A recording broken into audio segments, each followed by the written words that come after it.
Yo, what is up? John Hollinger's fanboy here, bringing you another video.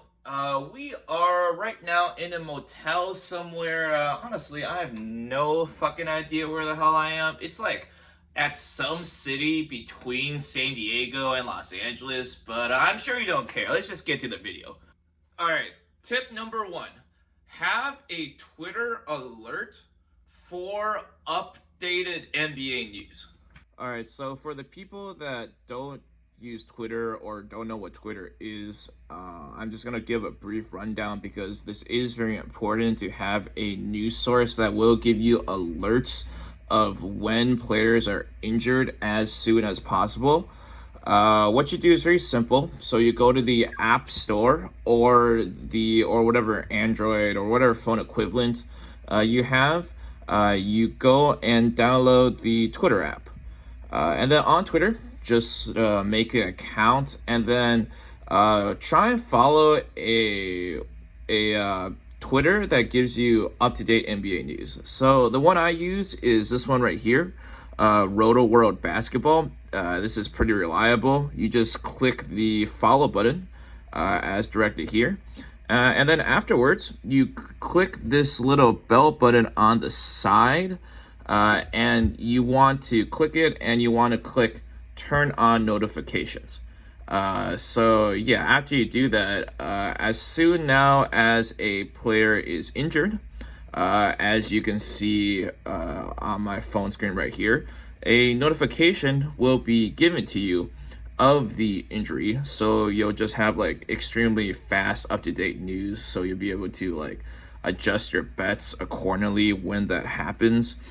And as you can see here, when you scroll down the Twitter feed of Roto World Basketball, it would just also give you like the latest news and injury reports so that you can get this stuff faster too.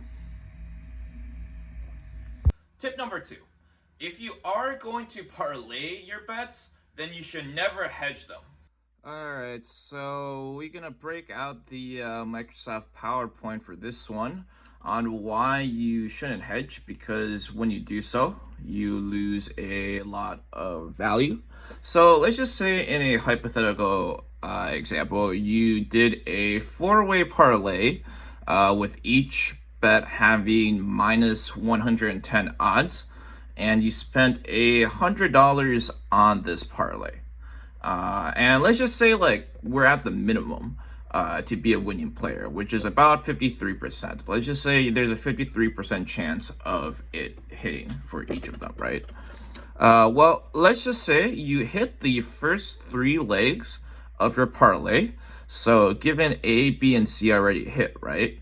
If you leave your bet alone and you don't hedge bet D, then your expected value is going to be $636, which is that's pretty good. That's a pretty good amount if you just leave it alone. Obviously, there's a chance you might bust, but like more likely than not, you are going to hit the bet and you're going to be paid out the full $1,200.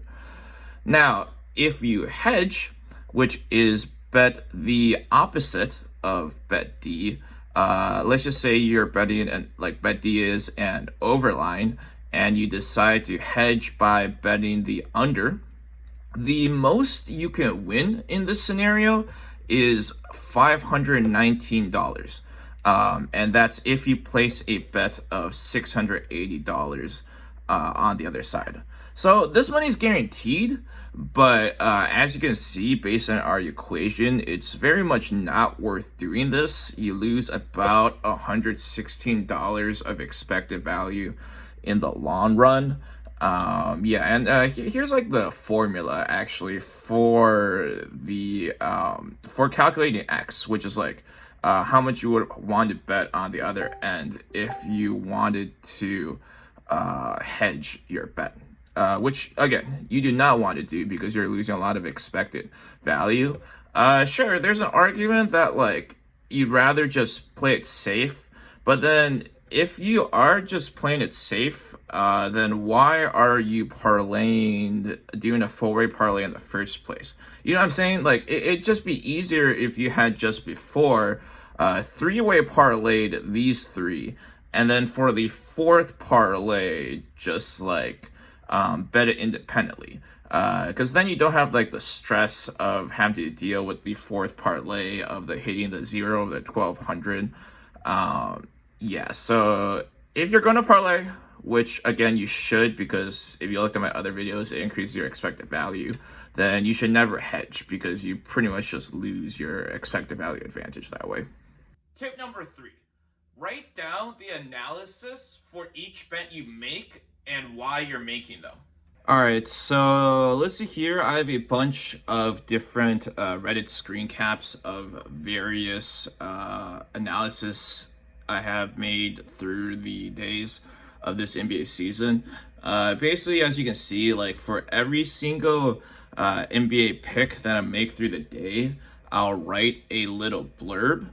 And it's important to do this. Like, you don't have to post on Reddit, but you should be like writing down why you are making certain picks, just so you can check later if your analysis was right, or if something was wrong with your analysis. Because you don't want to just be like betting just to bet, you know, and you don't want to be betting just for feel. Otherwise, there's going to be some biases that creep into your bets that you may not realize. And I think by writing it down, you can have just a more like objective analysis of the bet you're making and why you're making those bets. All right, that's all I got for now. I hope you enjoyed the video and you found it very informative. If you do, please, just like everyone else on YouTube, I would like you to like and subscribe to my channel. For more daily picks, follow me on Reddit. For other daily picks, the same daily picks, you can follow me on Twitter if you don't use Reddit. Just follow me on everything, guys, but don't follow me in real life, because that'd be kind of creepy. And yeah, that's it then. Happy betting.